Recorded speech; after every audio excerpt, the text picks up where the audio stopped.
Oi galera, vamos lá, né? Mais uma videoaula no clima ainda junino, né? Essa videoaula ainda é mais uma independência, né, espanhola, né?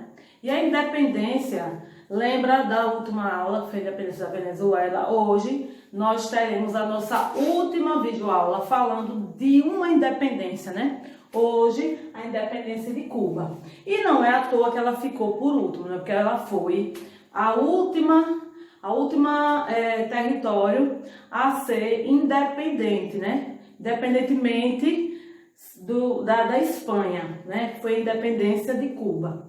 Mas vamos entender como foi esse processo. Até porque ela foi a única independência em que ela se torna independente de um território e se continua ainda com algumas dependências por outro território. Por quê? Porque a Cuba, naquele período, ela era uma colônia espanhola, né? Chamada de Ilha do Cabo, e ela se tornou a último território do século XIX. Por quê? Porque ela ficava no centro, muito próximo de um território estadunidense, né? Ela é a grande produtora de açúcar e, bem como essa produção de açúcar, era atrelado aí também a mão de obra escrava. Então, foi um território que ele tinha, que era muito, seria pouco improvável, né? Que alguém quisesse que ela se tornasse independente. Por quê? Porque a partir daí ela ia deixar de ter alguns privilégios, né? Eu estou falando em relação à Espanha, em relação não só à grande produção de açúcar, mas também da mão de obra escrava, que era constante nesse território. Então vamos entender. Primeiro, né? Isso em 1898, aí uma guerra, né? Esse fruto dessa guerra hispano-americana, né? Onde essa guerra, os Estados Unidos, ele foge essa guerra, né? Ele acusa a colônia espanhola de ter afundado um dos navios, né? Com mísseis, e aí dá o início ao primeiro confronto, né?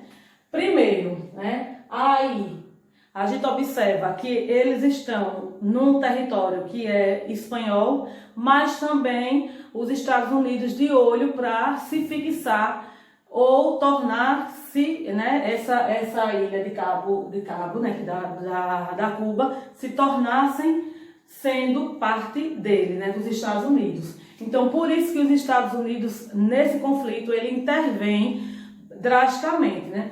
Primeiro, com esse primeiro movimento aí, né, que os Estados Unidos ele foge esse conflito para que a Espanha ela tome seja acusado disso. Ela ocorre por causa da superioridade bélica dos Estados Unidos diante da coroa espanhola, que perde a guerra, e com essa perca, né, ela perde também a ilha do Havaí. Essa ilha do Havaí, que era antes ilha do Cabo, ou seja, do território cubano, ela vão para as mãos dos Estados Unidos. Os Estados Unidos também, obviamente, aproveita para declarar a independência da ilha de Cuba. Ela só faz isso, né, porque antes há todo um processo. A gente observa que vocês já observaram em algum momento que fala da independência dos Estados Unidos, ou até mesmo no processo que os Estados Unidos ele influenciou, tem um movimento que foi chamado de Big Stick. Ou seja, o que foi esse movimento? Sempre vocês vão observar uma charge que aparece, um norte-americano com um porrete enorme. Então era a forma como os Estados Unidos ele lidavam com algumas outras potências inimigas, né? Eles lidavam através da questão da força. E também a gente vai observar também outras coisas que foram oriundas também do grande processo de política dos Estados Unidos. Mas nesse período aqui, esse conflito, os Estados Unidos inclui aí uma emenda Plant, que foi de 1913. O que é que significava essa emenda, né? Essa emenda, na verdade, os cubanos acharam que saíram-se do domínio, né, nas mãos da Espanha e ficaram por alguns momentos nas mãos também dos Estados Unidos. Por quê? Porque essa emenda ela era contrária à Constituição cubana. Quais são os principais pilares dessa emenda? A intervenção militar, que eram interesses econômicos afetados em qualquer momento, como os Estados Unidos, era uma forte, né? Um forte concorrente, questão de armamentos e tudo. Então eles interviam a qualquer momento. Essa independência só foi possível realmente pela questão do apoio que os Estados Unidos deu para Cuba, mas esse apoio não foi à toa, né? Eles ganharam muito com isso. Eles também exigiam as restrições de relação, ou seja, eles só permitiam a partir daí que as pessoas não se relacionassem com os outros países. Também uma forma de fazer com que os cubanos, né, se tornassem dependentes dos Estados Unidos. Também houve a posse. Eles ficaram realmente com a posse da Ilha de Cuba. Nessa posse da Ilha de Cuba, eles implantaram aí, até hoje existe, que é a prisão de Guantánamo. A prisão que seria desse território se tornou território dos Estados Unidos. Mas a gente tem que observar que esse conflito só foi possível, claro que em todos os lados vocês sabem que todos os conflitos têm uma figura de alguém, né, que comanda. E no caso da independência de Cuba, em 1688 teve uma tentativa de independência, que foi chamada de Guerra de 10 Anos. Ou seja, foi um acordo de paz, né, que a Espanha ele começou a negociar com os revoltosos, né? Há uma negociação, um acordo aí, porque eles não queriam perder o território que o pertenciam. Só que em 1895 houve novamente uma retomada por essa independência, que quem estava à frente foi José Martim, que era uma figura, novamente, que a gente vai abordar aqui. Ele era um crioulo, quer dizer, ele fazia parte da elite espanhola, né? Mas já vinha, assim, na adolescência, dizer que ele já eram indícios de ter feito alguns conflitos, então ele lidera esses conflitos. Ele é conhecido como o oposto, e ele foi a primeira pessoa a dar um impulso nesse processo de participação de Cuba, junto com os Estados Unidos também. Depois a gente vai observar que isso aí não tem relação nenhuma, né? Porque aqui já falando da independência de Cuba, só que depois vocês vão estudar mais lá na frente o processo de Revolução Cubana, quando a gente vai observar as figuras, né, de Fulgêncio Batista, que no dia 1º de março, a gente observa que a independência de Cuba ela se dá em 1902, só que foi uma independência que eles tiveram, depois disso, uma dependência muito forte com os Estados Unidos, mas oficialmente a independência se torna em 1902.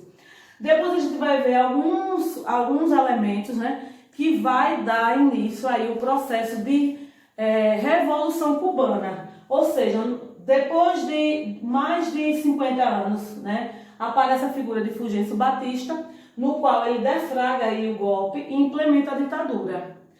Só que depois de um ano, no dia 26 de junho, Fidel Castro, ele, contrário a isso, ele assalta o quartel de Monaca, com o objetivo aí o objetivo primeiro de pegar o armamento e derrubar essa ditadura, mas foi um assalto que não surtiu efeito, né? Ele vai preso, e nessa prisão, depois quando ele sai, ele, como sendo advogado, ele mesmo faz a sua própria defesa, com o discurso de que a história o absolverá. Depois a gente joga alguns movimentos de alusão, quando ele se junta aí com Che Guevara, mas isso aí é aula para a Revolução Cubana. Então, se vocês observarem, essa independência de Cuba, ela se consolida em 1902, mas com essa consolidação, acaba que Cuba ela começa a ser dependente dos Estados Unidos por ele ter ajudado e muito nesse processo, tá certo? É a última independência que a gente vai estudar.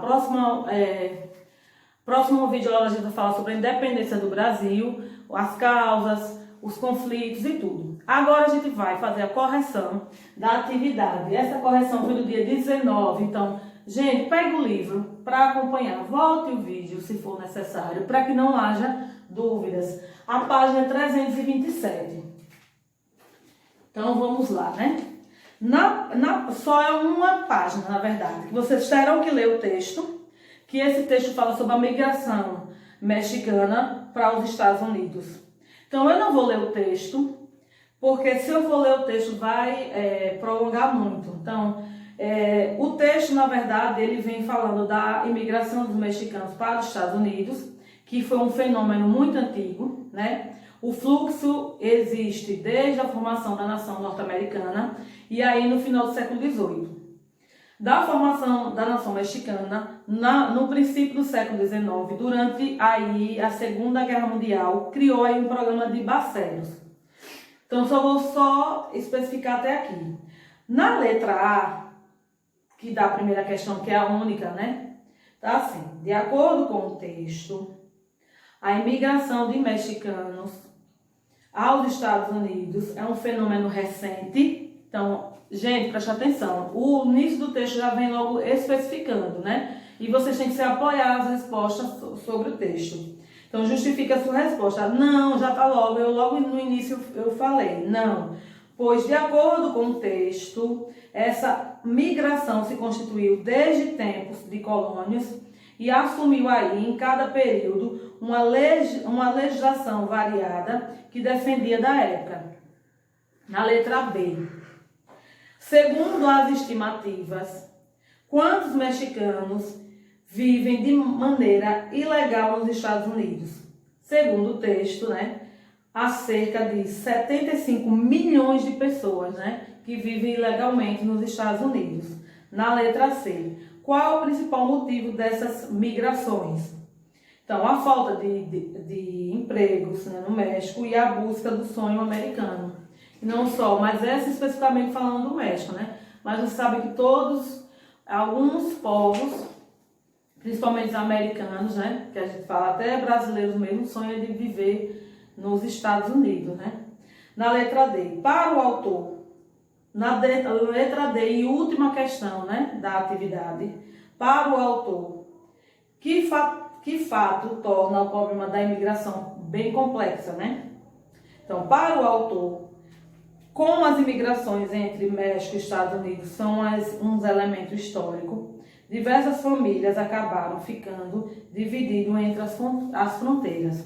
Então, aqui foi a resposta da atividade da página 327, tá certo? Espero que vocês tenham anotado as respostas, tudo certinho, né? Na próxima videoaula já vai ser sobre a independência do Brasil. E que, se restou alguma dúvida, volte o vídeo e façam as correções devidas, tá certo? Então, até a próxima videoaula.